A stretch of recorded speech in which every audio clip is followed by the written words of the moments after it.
বিসমিল্লাহির রহমানির রাহিম। আজ মোহতারাম মুফতি ফজল করিম সাহেব দামাত বারকাতুহুম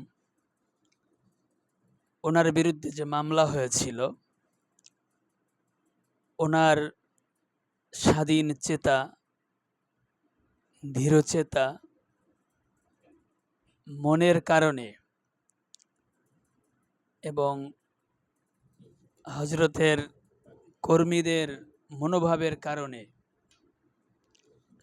হোক, সরকার যে কোনো বিষয়েই আঁচ করতে পেরে মামলা প্রত্যাহার করেছেন।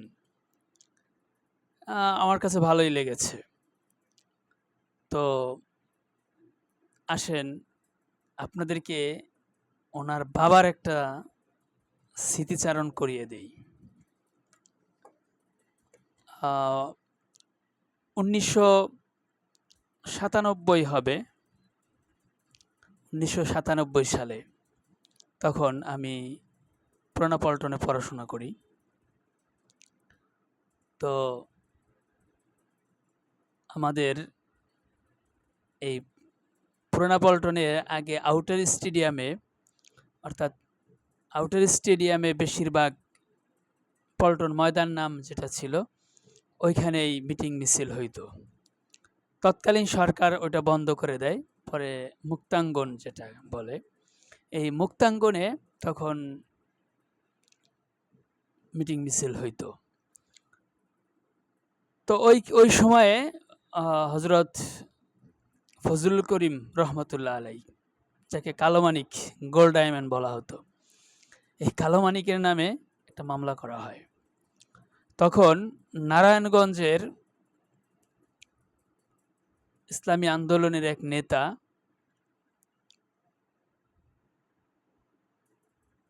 নারায়ণগঞ্জ থানায় যে বলছিলেন যে আপনার থানাকে আরো বড় করুন, আপনার জেলখানাকে আরো বড় করুন। তো পুলিশ বলছে কেন? আমাদের পীর সাহেবকে যখন অ্যারেস্ট করা হবে তখন আপনি বুঝতে পারবেন যে কেন। অর্থাৎ তিনি একটা পরোক্ষ একটা হুমকি দিয়ে আসছেন যে আমরা থানায় স্বেচ্ছায় চলে আসব। তো যাই হোক, এরপরে হজরত ফজলুল করিম রহমতুল্লাহ আলাইকে 6 মাসের অগ্রিম জামিন প্রদান করা হয়। তা বুঝতেই পারছেন এই জামিনের মানেটা কি, যে তাকে আর অ্যারেস্ট হতে হয়নি। তো এইবার মামলাটা দিয়েও একটা ট্রাই করে দেখলো সরকার যে কি হতে পারে। অ্যাকচুয়ালি এটা আপনি যেভাবেই নেন, আমি মনে করি যে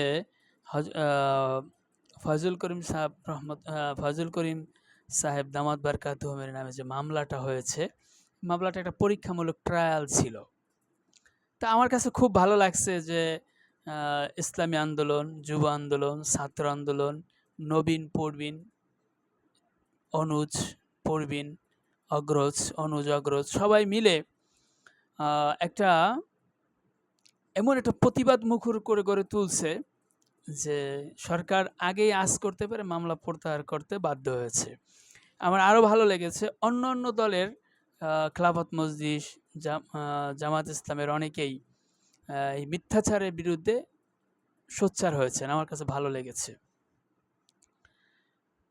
তো যাই হোক, আজকে আপনারা যারা আমার এই ভিডিও দেখতে পাচ্ছেন, শুনতেছেন, দেশ এবং দেশের বাহিরের যারা শুনতে পারছেন, তারা হয়তো বুঝতে পারছেন আমি 1996 সাল থেকে 1997 সালের একটা ঘটনাকে 2026-এ প্রবেশ করাইলাম। হ্যাঁ, তো লং টাইমের ঘটনা। মানে আমি বোঝাতে চাচ্ছি সিস্টেম পাল্টায়, কিন্তু ইসলামপন্থীদের শত্রু কিন্তু একই। লোক পাল্টায় কিন্তু ইসলামপন্থীদের শত্রু একই থাকে। আজকে আমাদের হাফেজ নাঈম ভাইকে, আমি চিনি না তাকে ওইভাবে, তাকে অ্যারেস্ট করা হয়েছে, ফাঁসি দেওয়া হয়েছে, অথচ ওই মামলার সবাই জামিন পেয়েছে।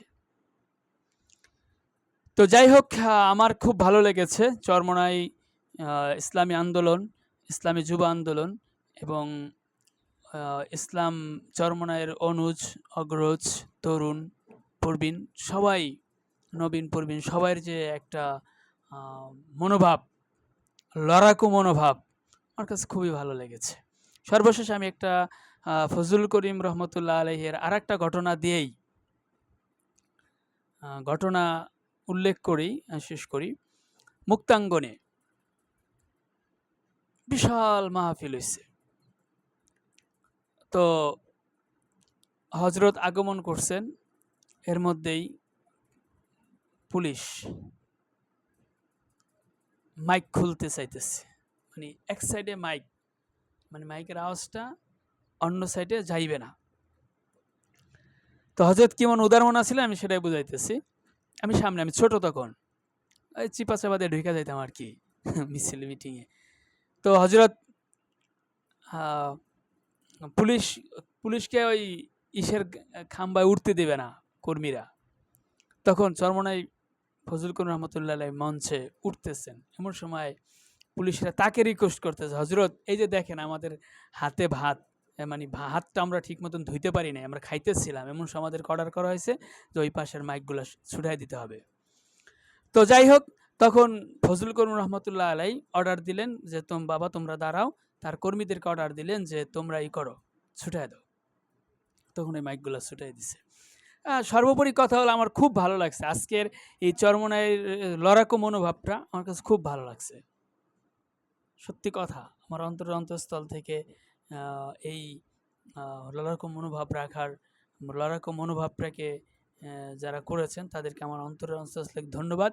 এবং আমি মনে করি যে ইসলামপন্থীদের যে কোনো বিপদে দলমত নির্বিশেষে চরমনাই নেতৃত্ব এগিয়ে আসবে, এই প্রত্যাশা ব্যক্ত করেই আমি আমার 1997-এর আর 2026-এর দুইটা সমীকরণকে উল্লেখ করে আমি আমার বক্তব্য শেষ করলাম। আল্লাহ হাফেজ।